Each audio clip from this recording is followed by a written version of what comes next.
All right, Keith, since we last spoke, Sean Dyche was sacked at Everton and David Moyes has been appointed. Was this appointment cost related, or is he really the right man for the job? Look, I don't think in any way it was cost related. I don't think the Friedkins would have come in, spent as much money as they have done on the club, and not taken the very best option they believe at the moment.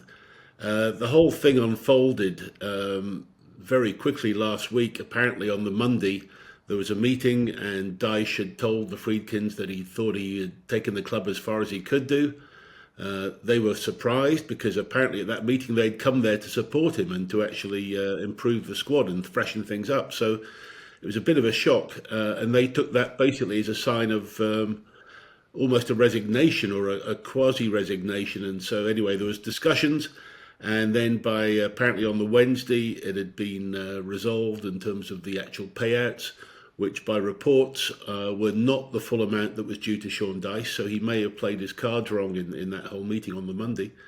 And sure enough, they then had to officially announce on the Thursday, just 3 hours before the FA Cup game, which was the first time I've seen that so close to a game.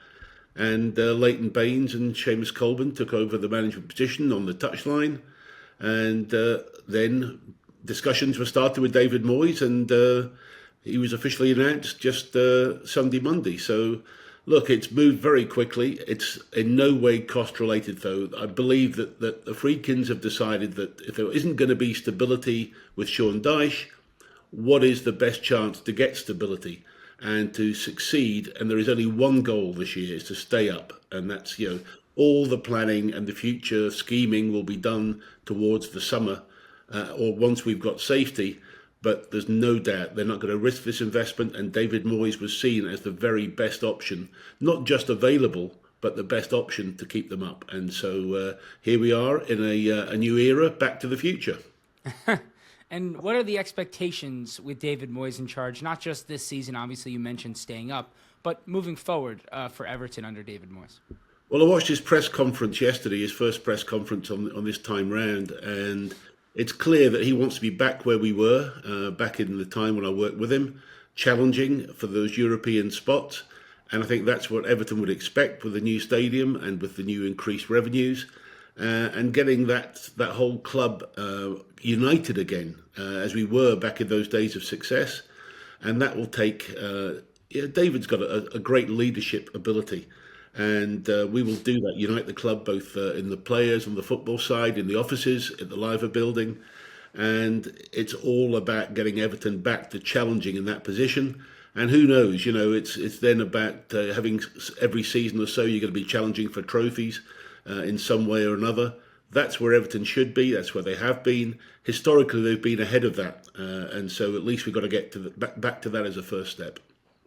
And does this appointment signify the likelihood of bringing in a couple of new signings in January, backing the new manager just enough to keep them up? Yeah, look, I think it does.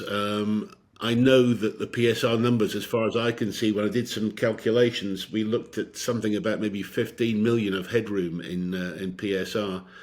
Of course, up until last Wednesday, with the cup game, we looked at having Beto sold possibly, and now with Broha's injury, who looks like he's going to be out for some time, it doesn't look like we can sell Beto. So I don't know who would actually be going on the outside to try and balance that up. But there's no doubt David will want to freshen things up. We've got very limited loan ability, but I think there would be some loans coming in. Look, David is the master at spotting talent from lower leagues. That's where he really was superb when I worked with him. And I'm sure he's got people that he's been looking at when he was at West Ham that are still very relevant for this just now. So I do expect two or three faces to be coming in. And if there is anybody to go out, then I'm sure that there'll be deals done. It's going to be an important, very important window. And over to more of the financial side of things, Companies House submission revealed that Friedkin has injected £233 million into Everton. What is the significance of that? Well, that was about, really, as I understand it, paying off some loans. And that's the way it's got in. I mean, things like the rights and media funding, etc., that was a big loan for Everton. So he's paid off a number of different creditors already. And then what we're going to see is he's already been in the market with JP Morgan to see what else he can do. And JP Morgan is speaking to institutional investors about raising more than $300 million of debt for Everton Stadium's refinancing. Does that move make sense?